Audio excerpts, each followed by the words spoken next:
जदि से गोटे प्रकार रुटी परोटा खाई खाई बोर लगिलानी आपण एमती थोड़े चूड़ा परोटा बनईकी देखु पूरा नरम होकर तैयारी हम और खावाई बहुत बढ़िया टेस्ट लगे। छोट पिला खायापी बहुत पसंद करेंगे टिफिन बॉक्स में आपड़ देपारे या खाली एमती खाईपारे एत टेस्टी लगे और पूरा सफ्ट होकर तैयारी हुए। निहाती भाव में गोटे थर बनातु बनइले जानवे यहाँ केते टेस्टी लगे। तो चलतु स्टार्ट करें आज रेसिपी। चूड़ा परोटा तैयारी करने मु गोटे गिना चूड़ा नहीं गली। ये आम पैकेट वाला चूड़ा नवा कारण चूड़ा को आम ये धोबानी। पैकेट चूड़ा पूरा क्लीन थाए न धोइले भी चलो। जदि भी आप लुज चूड़ा नौकरी ताकू जो मोटा जाली आसे ना से भल भाव में चलई देवे तापर आप चूड़ा को नेबे।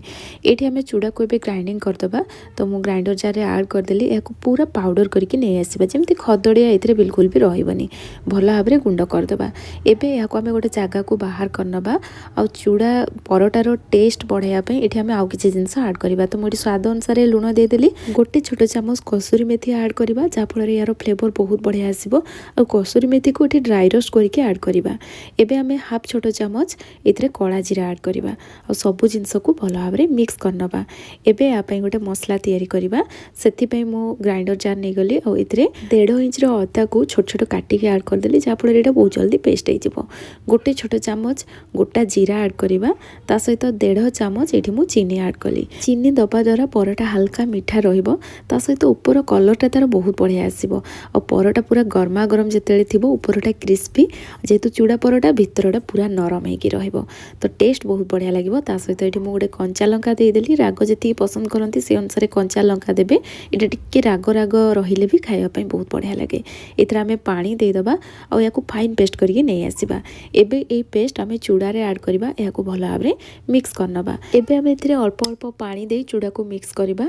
चूड़ा रे सेमती अधिक पानी देबेनी चूड़ाटा जमती आमर बतुरी जीव बस सेतिक आम पानी दबा। जो गिनारे आम चूड़ा नहीं बस से गिनारे गोटे गिना मुझे पानी देली जी चूड़ा नबा से पानी देके एमती मिक्स करनबा। और जितेबाला या मिसेबे भल भाव में हाथ में ताको मिक्स करने जहाँफल चूड़ारे बिल्कुल भी लम्स रही। मुझे चामच रे मिसई किंतु पर हाथ में भल भाव में मिक्स करनी।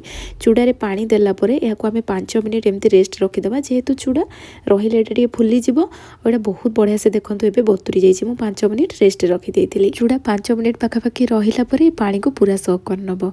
एबे आमे कौन करवा एथिरे धनिया पत्र को पूरा छोट छोट काटिकी टिके अधिक मात्रा रे ऐड करवा भल टेस्ट आसीबो। ता सहित चूड़ा जेतिकी नैथिले बस सेतिकी आमे एथिरे गहम अटा ऐड करवा और या भल भाव में मिक्स करनबा। गोटे गिना चूड़ा पाई गोटे गिना पानी यूज कले ता सहित जेतेबेले अदा को आमे पेस्ट करथिले अल्प पानी देथिले और गोटे गिना गहम अटा मध्ये ऐड कले। तो ता मेजरमेंट मु ए टाइप रो रखिछि किंतु ए डोटा पूरा नरम रहिबो। नॉर्मली आमे रुटी पाई अटा जो दौड़चंती ता अपेक्षा भी एटा नरम रहिबो। जदि याको आउ टिके टाइट करी दलिया पाई चाहुचंती पानी रो मात्रा आउ टिके कम कर देबे। अटा अधिक पकेबेनी। अटा अधिक पकेई जदि दली देबे चूड़ा परोटा तैयारी करचंती ना तार टेस्ट रहिबोनी। अटार डो पूरा नरम हो गले बहुत जन को बेलिया पाई असुविधा हुए से मु आपन को कहली पानी रो मात्रा कम कर देबे बोली। जदि भी मेजरमेंट रखुचंती एठी अटा गुंड टिके अधिक पकेई ताको बेलंतु एटा बिल्कुल भी तळे लागिबोनी। अधिक अटा गुंड पकेले भी ना एटा भल भाव में इथरे मिसी जिवो कारण डोटा हमर पूरा नरम होइके तैयारी होइछि। एबे चलंतु परोटा तैयारी करबा। 3 कोणिया परोटा तो समस्त को जणा मु तथापि एठी आपन को कहि दउछि। गोटे रुटी बनैला परे ऊपर आमे तेल लगै दबा ऊपर टिके अटा गुंड स्प्रिंकल कर दबा। तो चूड़ा परोटा तैयारी करछंती नहले ता लेयरटा बिल्कुल भी जणा पड़िबोनी। गोटे थर फोल्ड कला परे ऊपर पुणी आमे तेल लगै दबा आउ टिके अटा गुंड पकेकी ताको आउथरे फोल्ड कर दबा। 3 पट साइड रो भल भाव में ताको बेली नबा। 3 पट साइड रो ताको जदि उठेबे हमर जो 3 कोणिया परोटार कोण गुड़ाक मोटा रहिबोनी सब पट साइड पूरा समान रहिबो। एबे चलंतु याको आमे सेकी नबा। परोटा सेकिला बेले एमती ताको प्रेस करी करी मीडियम फ्लेम रे प्रथमे सेकीबे। जेतेले परोटा भल भाव में सेकी हिजिबो तापरे एथिरे आमे तेल किमा घियो लगेबा।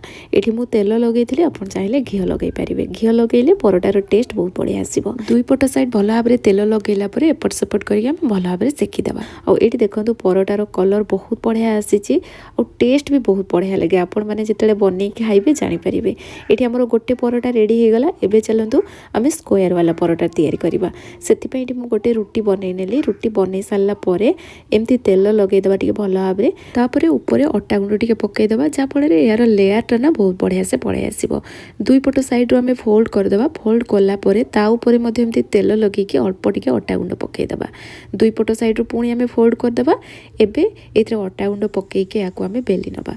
तो ये अधिक मात्रा रे अटा गुंड देली आपण माने देखले କିନ୍ତୁ ଯେତେବେଳେ ଆମେ ବେଲି ସାରିବା ନା ଏଥିରେ ଅଟା ଗୁଣ୍ଡ ଅଧିକ ରହିବନି, କାରଣ ଆମର ଡୋଟା ପୁରା ନରମ ଥିଲା, ଆପଣଙ୍କୁ ମୁଁ ପ୍ରଥମରୁ ବି କହିଛି। ଏବେ ଚାଲନ୍ତୁ ଏହାକୁ ଆମେ ସେକି ନେବା। ପରଟା ସେକିଲା ବେଳେ ନା ତାକୁ ପ୍ରେସ୍ କରି କରି ସେକିବେ, ଯାହାଫଳରେ ପରଟାର ଭିତର ପର୍ସନ୍ ବହୁତ ବଢ଼ିଆ ସେ କୁକ୍ ହେବା ସହିତ ଏଇଟା ବହୁତ ବଢ଼ିଆ ସେ ଫୁଲିବ ମଧ୍ୟ। ଦୁଇ ପଟ ସାଇଡ଼୍ ବହୁତ ବଢ଼ିଆ ସେ ସେକି ହେଲା ପରେ ଏଥିରେ ଆମେ ତେଲ ଲଗାଇ ନେବା। ଆଉ ଏଇଠି ଦେଖନ୍ତୁ ପରଟା ପୁରା ରେଡ଼ି ହେଇଯାଇଛି। ଏବେ ଆମେ ତେଲ ଲଗେଇକି ତାକୁ ଟିକେ ଭଲ ଭାବରେ ସେକି ନେବା, ଯାହାଫଳରେ ଉପରଟା ପୁରା କ୍ରିସ୍ପି ହେଇଯିବ, ତା କଲର୍ ବି ବହୁତ ବଢ଼ିଆ ସେ ପଳେଇ ଆସିବ। ଏଇଠି ଦେଖନ୍ତୁ ଆମର ଆଉ ଗୋଟେ ପରଟା ରେଡ଼ି ହେଇଗଲା। ଗରମା ଗରମ ତ ଏଇ ପରଟା ଉପରୁ କ୍ରିସ୍ପି ଆଉ ଭିତର ପର୍ସନ୍ ପୁରା ନରମ ଥାଏ, ଖାଇବା ପାଇଁ ବହୁତ ବଢ଼ିଆ ଲାଗେ। କିନ୍ତୁ ଥଣ୍ଡା ହେଲା ପରେ ନା ଏଇଟା ପୁରା ନରମ ହେଇଯାଏ। ଆପଣ ଯେତେ ସମୟ ବି ରଖନ୍ତୁ ପରଟା ପୁରା ନରମ ହେଇକି ରହିବ। ଆପଣଙ୍କୁ ମୁଁ ଭିଡ଼ିଓରେ ଦେଖେଇଛି, ତା ସହିତ ତା ଲେୟାର ଗୁଡ଼ା ମଧ୍ୟ କେତେ ବଢ଼ିଆ ସେ ଜଣାପଡ଼ୁଛି ସେଇଟା ବି ଦେଖେଇଛି। ତ ଆପଣମାନେ ନର୍ମାଲ ରୁଟି ପରଟା ତ ବନେଇକି ଖାଉଛନ୍ତି, ଏଇ ଚୁଡ଼ା ପରଟା ଥରେ ବନାନ୍ତୁ। ବନେଇଲା ପରେ କେମିତି ଲାଗିଲା ମୋତେ କମେଣ୍ଟ ସେକ୍ସନରେ ଜଣାଇବେ। ରେସିପି ପସନ୍ଦ ଆସିଥିଲେ ନିଶ୍ଚୟ ଲାଇକ୍ କରିବେ। ଚ୍ୟାନେଲରେ ଯଦି ନୂଆ ସବସ୍କ୍ରାଇବ୍ କରିନେବେ, ଫେସବୁକ୍ ପେଜ୍ରେ ଦେଖୁଥିଲେ ନିଶ୍ଚୟ ଫଲୋ କରିନିଅନ୍ତୁ। ପୁଣି ଆସିବି ନୂଆ ରେସିପି ନେଇକି, ସେତିକି ପର୍ଯ୍ୟନ୍ତ ରହୁଛି। ଧନ୍ୟବାଦ।